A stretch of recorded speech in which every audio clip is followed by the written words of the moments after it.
Sana wag masamain. Alam ko nagtampo dahil doon sa hearing. Pero kung tutuusin yung unang hearing, hindi ko naman akalain na yun ang sasagutin nila. Malay ko ba kung anong sasagutin? Kaya nga ako nagtatanong tulad ng sambayanan, hindi ko alam ang sagot.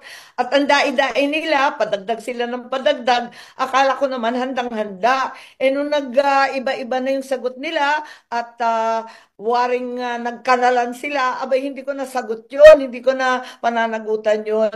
Ang akin lamang abutin ang katotohanan at iwaksi ang lahat ng hindi tama, labag sa batas, labag sa batas pati ng Diyos dahil sa pang-aapi sa matatanda at may sakit tayong magagawa. Talagang marami ng tuloy-tuloy na kamalian. Hindi ko maintindihan kung sino talaga ang nag-a-advise.